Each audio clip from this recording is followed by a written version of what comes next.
माछ विहन एमती केबे पकोड़ा करी खाई कि जहाँ खाइबापी बहुत टेस्ट लगी थाए आ बनैबा मध्य बहुत इजी।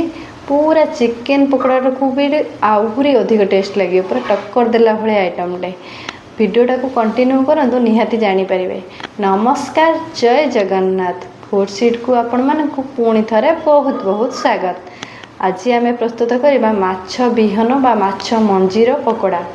तो से माछ विहन किसी भल भाव में धोईकी नहीं ऊपर परस्तटा जो थी बाहर करदे।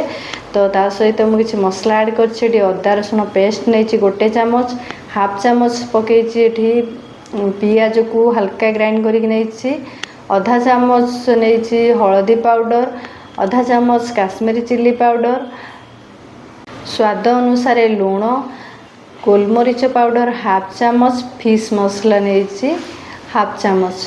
तो पकईकि बढ़िया भाव में ये गोलेदवा। टे क्रिस्पी करने मुझे दुई चामच, दुई बड़ चामच नहीं कॉर्नफ्लोर, जोड़ा कि आम पकोड़ा को बहुत क्रिस्पी करियो।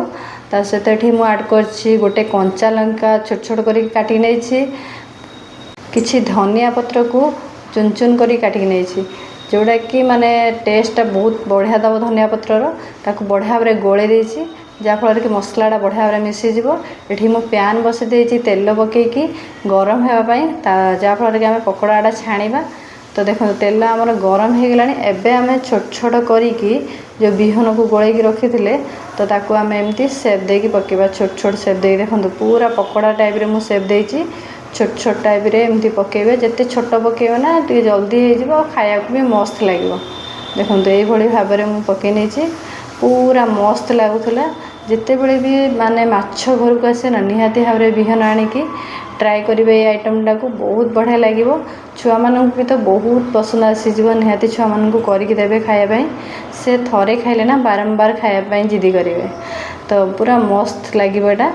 तो एबे देखंतु आमर पकोड़ाटा हो आसलानी, ताको एपट सेपट करदे करदेकी पूरा मस्त। देखो कलरटा जिते सुंदर देखा खाइबाटा बहुत टेस्ट थिला। पूरा मुसमुसिया टाइप भितर थिला, ऊपर पूरा क्रिस्पी, पूरा मस्त लगुला। आउ जहाँ अच्छी ताकू भी आम एमती पैन सब छोट छोट कर पकई नवा। जदि आपण मानक मो वीडियोटा भल लगे ताहले वीडियोटा को निहाती भाव में गोटे लाइक करेंगे। जदि वीडियो रे आपण माने नुआ थिबे ताहले सब्सक्राइब करने को जमा भी भूलिबेनी। जदि आपण मानक भल लगे ताहले आपण मानक सांग मानक भी शेयर करेंगे। आ केमिति लागिला कमेंट करके निहाती भाव में मते जणेबे। थरे घरे ट्राए करेंगे तापर मते कमेंट करके निहाती जणेबे। देखंतु आमर पकोड़ाटा जहाँ सब थिला मु ताकू एभली भाव में छाणी देछि। पूरा मस्त भाव में देखंतु जेतिकी कलर स्ट्रक्चर देखा ना सतरे सांग माने बहुत बढ़िया लगुला। निहाती भाव में थरे ट्राए करेंगे, पूरा मस्त लगे। थरे खाइले तो निहाती बारंबार खायापाई इच्छा हे। देखो एबे आमर सबू पकोड़ाटा छाणी हो गलानी। तो एबे आम गोटे प्लेट को बाहर कर नवा। देखो ता सहित मुझे लेंबू रखी काटिकी ऊपर टे छिचिदेवे, मस्त लगे खाइबा।